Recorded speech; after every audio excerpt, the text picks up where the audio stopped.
Assalamualaikum warahmatullahi wabarakatuh. Nah, apa kabar nih rekan-rekan semua? Semoga sehat selalu ya. Nah, kembali lagi dengan saya Nela Nur Hasanah. Nah, di video kita yang sebelumnya yang ini kita sudah membahas mengenai auditing, dimulai dari perkenalan auditing, kemudian profesi CPA, kemudian ada juga laporan audit, kewajiban hukum, tanggung jawab dan tujuan audit sampai dengan bukti audit. Nah, di video yang kedua, sekarang kita akan melanjutkan masih membahas tentang auditing. Nah, apa saja yang akan kita bahas?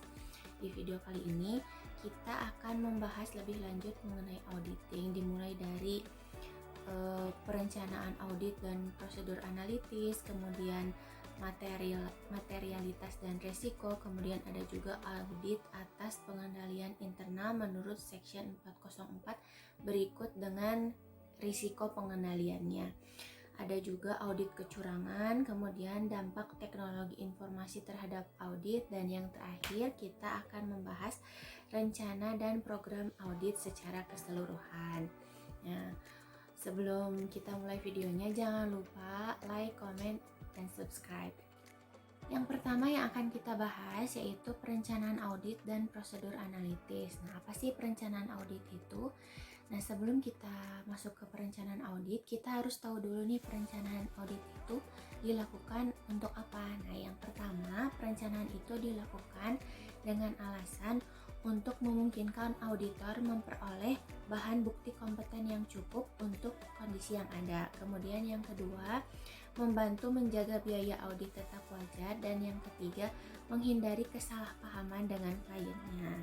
Kemudian langkah-langkah yang harus dilakukan dalam melakukan perencanaan audit, yang pertama, menerima klien dan melakukan perencanaan audit awal. Nah, kemudian yang kedua, memahami bisnis dan industri klien. Kemudian yang ketiga, menilai risiko bisnis klien, dan yang keempat, melaksanakan prosedur analitis pendahuluan. Kemudian yang kedua, memahami bisnis dan industri klien. Nah, di dalam bisnis dan industri klien ini, yang pertama, kita harus memahami aturan-aturan akuntansi yang khas dari industri tersebut untuk mengevaluasi apakah laporan keuangan klien sesuai dengan prinsip akuntansi yang berlaku. Kemudian yang kedua, mengidentifikasi risiko dalam industri yang akan mempengaruhi risiko audit yang dapat diterima. Kemudian yang ketiga, agar dapat mengidentifikasi risiko bawaan. Selain memahami bisnis dan industri klien, kita juga harus memahami risiko bisnis klien. Nah, di dalam bisnis klien itu terdapat 3 risiko ya. Yang pertama, gagal mencapai tujuannya. Yang kedua, kemajuan teknologi baru, dan yang ketiga, salah saji material dalam laporan keuangan. Nah, setelah melakukan perencanaan audit, kita masuk ke prosedur analitis. Nah, apa sih prosedur analitis ini? Yang pertama, kita akan membahas prosedur analitis pendahuluan. Prosedur analitis pendahuluan itu yaitu prosedur analitis awal dilakukan agar auditor dapat memahami dengan lebih baik bisnis klien. Prosedur analitis pendahuluan juga dilakukan agar prosedur yang dapat digunakan adalah dengan membandingkan rasio-rasio klien dengan industri atau kompetitor. Prosedur analitis itu dibagi ke dalam tiga tahapan. Yang pertama yaitu tahap perencanaan, kemudian yang kedua tahap pengujian, dan yang ketiga tahap penyelesaian. Dalam melakukan prosedur analitis, kita bisa melakukannya dengan berbagai macam jenis. Yang pertama, membandingkan klien dan data industri. Yang kedua, membandingkan data klien dengan data yang sama pada tahun sebelumnya. Kemudian yang ketiga, membandingkan data klien dengan hasil. Kemudian yang keempat, ekspektasi klien membandingkan data klien dengan hasil ekspektasi auditor. Dan yang terakhir, kita juga bisa membandingkan data klien dengan ekspektasi hasil menggunakan data non-keuangan. Di dalam prosedur analitis juga terdapat rasio-rasio keuangan umum, diantaranya kemampuan membayar utang jangka pendek, kemudian rasio aktivitas likuiditas, kemudian kemampuan untuk memenuhi kewajiban jangka panjang, dan yang terakhir rasio profitabilitas. Nah, yang selanjutnya kita akan membahas mengenai materialitas dan resiko. Nah, apa sih materialitas ini? Langsung saja. materialitas, yaitu besarnya nilai yang dihilangkan atau salah saji informasi akuntansi.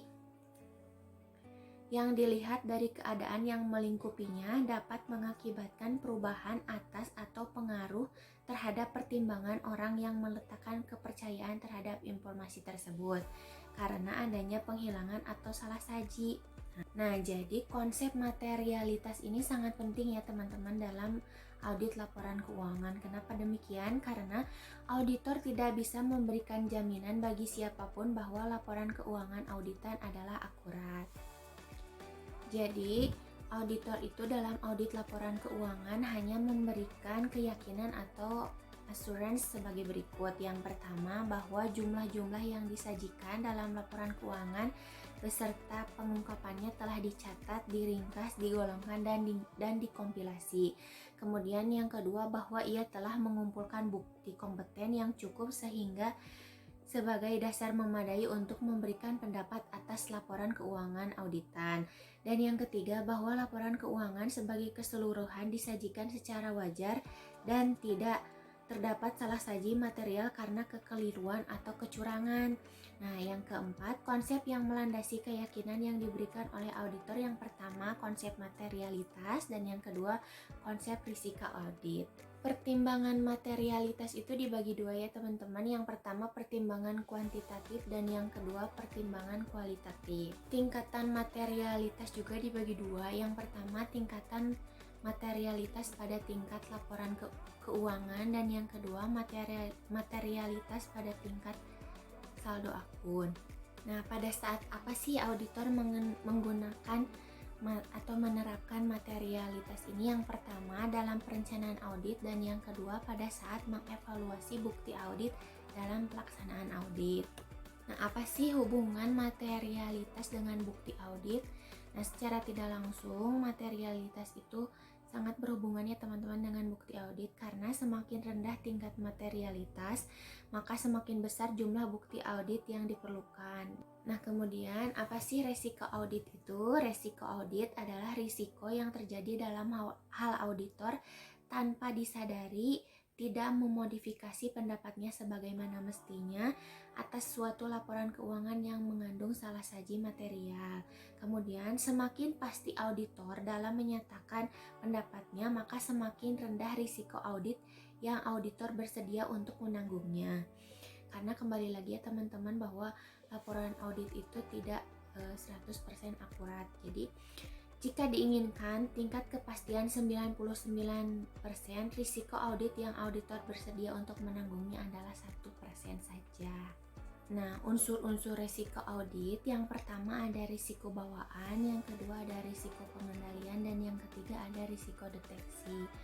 Jadi hubungan antara materialitas, risiko audit, dan bukti audit bisa dikatakan yang pertama, jika auditor mempertahankan risiko audit konstan dan tingkat materialitas dikurangi, auditor harus menambah jumlah bukti audit yang dikumpulkan. Nah, yang kedua, jika auditor mempertahankan tingkat materialitas konstan dan mengurangi jumlah bukti audit yang dikumpulkan, maka risiko audit menjadi meningkat. Kemudian yang ketiga, jika auditor menginginkan untuk mengurangi risiko audit, auditor dapat menempuh salah satu dari 3 cara sebagai berikut. Yang pertama, menambah tingkat materialitas, sementara itu mempertahankan jumlah bukti audit yang dikumpulkan. Dan yang kedua, menambah jumlah bukti audit yang dikumpulkan, sementara itu tingkat materialitas tetap dipertahankan. Dan yang ketiga, menambah sedikit jumlah bukti audit yang dikumpulkan dan tingkat materialitas secara bersama-sama. Selanjutnya kita akan membahas mengenai audit atas pengendalian internal menurut Section 404 dan risiko pengendalian. Sebelumnya kita harus mengetahui dulu tujuan pengendalian internal. Yang pertama, sistem pengendalian internal itu terdiri atas kebijakan dan prosedur yang dirancang untuk memberikan manajemen kepastian yang layak bahwa perusahaan telah mencapai tujuan dan sasarannya. Nah, kebijakan dan prosedur ini seringkali disebut pengendalian dan secara kolektif membentuk pengendalian internal entitas tersebut.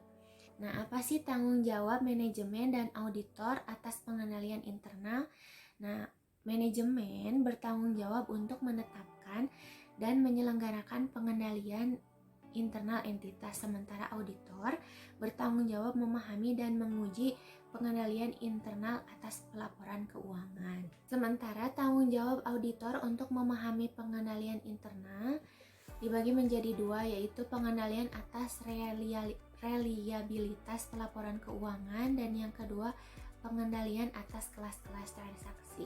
Kemudian untuk memahami dan menilai lingkungan pengendalian, auditor harus mempertimbangkan dua subkomponen pengendalian berikut. Yang pertama, integritas dan nilai-nilai etis yang di dalamnya ada komitmen dan juga pada kompetisi, dan yang kedua partisipasi dewan komisaris atau komite audit, dan yang kedua kebijakan dan praktik SDM. Di dalamnya ada struktur organisasi dan juga filosofi dan gaya praktik manajemen. Nah, itu yang harus dipertimbangkan oleh auditor dalam lingkungan pengendalian. Kemudian ada penilaian risiko. Nah, penilaian risiko atas laporan keuangan adalah tindakan-tindakan yang dilakukan manajemen untuk mengidentifikasi dan menganalisis risiko-risiko yang relevan dengan penyusunan laporan keuangan yang sesuai GAAP. Nah, dalam menilai risiko pengendalian, auditor harus memahami perancangan dan pengimplementasian pengendalian internal untuk melakukan penilaian pendahuluan atas risiko pengendalian sebagai bagian dari penilaian risiko salah saji yang material secara keseluruhan.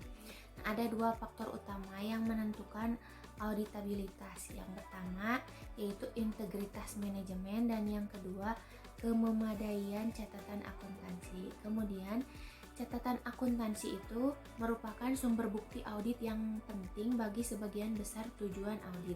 Jika catatan akuntansi defisien, bukti audit yang diperlukan mungkin tidak tersedia. Nah, selanjutnya kita akan membahas mengenai fraud audit atau audit kecurangan. Apa sih kecurangan atau fraud itu? Nah, fraud adalah tindakan ilegal untuk memenuhi kepentingan pribadi atau kelompok baik dalam bentuk penyalahgunaan wewenang, penyembunyian kebenaran, pemalsuan dokumen maupun dalam bentuk pelanggaran kepercayaan. Nah, fraud atau kecurangan ini sangat berbeda dengan kesalahan. Nah, apa perbedaannya? Yang pertama, kesalahan atau error yaitu suatu tindakan yang tidak disengaja. Jadi tidak sengaja kalau kesalahan itu yang dapat terjadi dalam setiap tahap pengelolaan transaksi. Nah, berbeda dengan fraud atau kecurangan. Fraud itu adalah tindakan atau kesalahan yang disengaja. Nah, dalam laporan keuangan sendiri, kecurangan itu dapat dilakukan melalui berbagai cara. Yang pertama, memanipulasi, memalsukan atau mengubah bukti transaksi dan pembukuan. Kemudian yang kedua, dengan sengaja menyajikan secara keliru atau menghilangkan transaksi atau informasi penting dalam laporan tersebut. Nah, yang ketiga, dengan sengaja menerapkan standar akuntansi secara tidak benar, baik dari sisi jumlah, klasifikasi, cara penyajian, atau pengungkapan. Nah, apa sih peran internal auditor? Nah, yang pertama, mendorong penerapan prinsip-prinsip etika dan tata nilai dalam organisasi.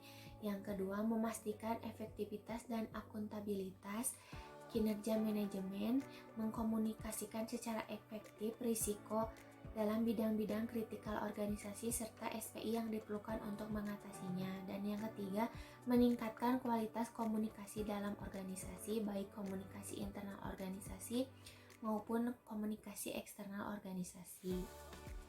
Nah, dalam audit kecurangan juga ada yang dinamakan skeptisme profesional. Apa sih skeptisme profesional itu? Skeptisme profesional adalah kemampuan untuk melakukan evaluasi secara kritis atas bukti dan informasi yang diperoleh. Jadi, kemampuan semacam ini tuh sangat penting dalam keperluan asesmen risiko fraud. Nah, dengan kemajuan TI, modus fraud bergeser dari pola konvensional ke dalam fraud melalui teknologi informasi tentu saja ya, karena sekarang zaman sudah canggih, tentu saja kecurangan juga menjadi semakin canggih dari yang asalnya konvensional menjadi melalui teknologi seperti itu. Kemudian auditor perlu memiliki keterampilan praktis di bidang TI sehingga sangat membantu untuk meningkatkan efektivitas dan efisiensi dalam mendeteksi fraud, misalnya melalui CAATS atau Computer Assisted Audit Teknik atau teknik audit berbantuan komputer. Jadi karena zaman semakin canggih, orang-orang semakin pintar untuk melakukan kecurangan, maka auditor juga perlu untuk meningkatkan keterampilan praktis di bidang TI-nya, salah satunya dengan cara teknik audit berbantuan komputer, seperti itu. Nah, berikut ini beberapa ilustrasi fraud yang sering terjadi dalam laporan keuangan. Yang pertama, pendapatan fiktif. Yang kedua, penyembunyian utang dan bunga. Kemudian yang ketiga, penilaian aset secara tidak tepat. Dan yang selanjutnya, pengungkapan atas laporan keuangan secara tidak tepat. Kemudian yang terakhir, pisah batas transaksi atau cut off secara tidak tepat. Nah, bagaimana sih caranya untuk mencegah audit kecurangan ini? Yang pertama, kita bisa memberlakukan praktik audit internal yang independen, objektif, dan juga kuat. Walaupun susah ya untuk diterapkan di realitasnya. Kemudian yang kedua, pemberlakuan standar etika dan integritas pegawai. Jadi kita harus memilih pegawai-pegawai dengan integritas yang baik. Kemudian yang ketiga, pemantauan secara aktif terhadap manajemen oleh pihak-pihak yang bertanggung jawab dalam masalah governance atau komisaris. Kemudian yang keempat, penurunan peluang dan tekanan yang bisa menimbulkan kecurangan melalui laporan keuangan. Kemudian yang terakhir, pembatasan rasionalisasi fraud melalui training secara rutin tentang permasalahan fraud. Berikutnya kita akan membahas dampak teknologi informasi terhadap audit. Nah, zaman teknologi semakin canggih sekarang ya, tentu saja sangat berpengaruh terhadap audit. Nah, yang pertama kita akan bahas yaitu pengaruh TI dan akuntansi. Jadi hubungan antara teknologi informasi dengan akuntansi. Nah, teknologi informasi sendiri berfungsi untuk meningkatkan efektivitas dan efisiensi serta kualitas proses bisnis, termasuk di dalamnya proses akuntansi. Nah, teknologi informasi berpengaruh besar terhadap kualitas informasi akuntansi. Pendekatan dan proses audit yang ditujukan untuk menguji keandalan laporan keuangan atau informasi akuntansi banyak dipengaruhi oleh teknologi informasi yang digunakan untuk melakukan proses akuntansi.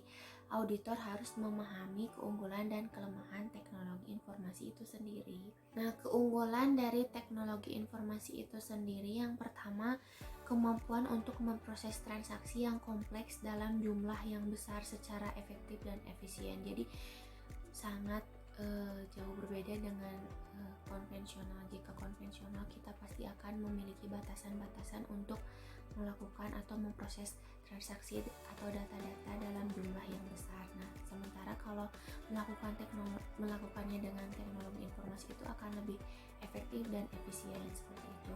Kemudian konsistensi dalam proses pengolahan data. Jadi meminimalisir kesalahan dalam pemrosesan data juga. Kemudian kemampuan dalam menjamin keandalan proses, seperti human errors pada proses manual, antara lain melalui otomatisasi proses. Jadi otomatis gitu ya, jadi lebih baik daripada konvensional, karena kalau konvensional kan sering terjadi human error, sementara kalau TI itu jarang terjadi karena adanya otomatisasi proses. Nah, di balik keunggulannya juga terdapat kelemahan sendiri dalam menggunakan teknologi informasi, diantaranya kerusakan file, kemudian ada juga unauthorized access, kemudian juga bisa penurunan keterlibatan manusia juga karena sudah mengandalkan teknologi informasi sehingga keterlibatan manusia juga berkurang gitu ya, dan berbagai kekurangan lainnya. Jadi di balik keunggulannya juga terdapat berbagai macam kekurangan dari teknologi informasi. Nah, yang terakhir kita akan membahas mengenai rencana dan program audit secara keseluruhan. Nah, pada fase ini sangat penting karena pada tahap inilah dihasilkan seluruh program audit yang direncanakan auditor untuk diikuti dalam audit, yang mencakup semua prosedur audit, ukuran sampel, materi yang dipilih, dan waktu pelaksanaannya. Nah, auditor dapat menggunakan 5 jenis pengujian yang dapat menentukan apakah laporan keuangan telah disajikan secara wajar. Nah, kelima jenis audit itu yang pertama prosedur penilaian resiko, kemudian yang kedua pengujian pengendalian, kemudian yang ketiga pengujian substantif atas transaksi, kemudian yang keempat prosedur analitis, dan yang kelima pengujian rincian atas saldo, dan juga ada ikhtisar jenis-jenis pengujian. Nah, dalam memilih jenis pengujian yang akan dilaksanakan, ada beberapa faktor yang dapat mempengaruhi pilihan auditor. Nah, faktor yang pertama yaitu ketersediaan 8 jenis bukti. Kemudian ada juga biaya relatif dari setiap jenis pengujian, kemudian juga efektivitas pengendalian internal dan risiko inheren. Kemudian ketersediaan jenis bukti untuk prosedur audit selanjutnya. Nah, masing-masing dari 4 jenis prosedur selanjutnya hanya melibatkan jenis bukti tertentu, yaitu konfirmasi, dokumentasi, dan sebagainya. Nah, jadi ikhtisar dari proses audit itu, fase pertama kita harus merencanakan dan merancang pendekatan audit, di mana di dalamnya yang pertama kita harus menerima klien dan melaksanakan perencanaan awal. Kemudian yang kedua memahami dan bisnis dan industri klien, begitu juga risiko bisnis klien. Kemudian melaksanakan prosedur analitis pendahuluan, kemudian menetapkan materialitas dan menilai risiko audit yang dapat diterima serta risiko inheren. Kemudian memahami pengendalian internal dan menilai risiko pengendalian. Kemudian mengumpulkan informasi untuk menilai risiko kecurangan. Nah, yang terakhir mengembangkan rencana audit dan program audit secara keseluruhan. Kemudian di fase yang kedua, kita harus melaksanakan pengujian pengendalian dan pengujian substantif atas transaksi. Nah, di sini kita harus melakukan pengujian pengendalian untuk memperoleh bukti untuk mendukung pengendalian khusus yang berkontribusi pada penilaian risiko, penilaian oleh auditor, pada penilaian risiko pengendalian oleh auditor. Kemudian kita juga harus melakukan pengujian substantif atas transaksi untuk memperoleh bukti untuk mendukung ketepatan moneter transaksi. Kemudian di fase yang ketiga kita harus melaksanakan prosedur analitis dan pengujian rincian saldo.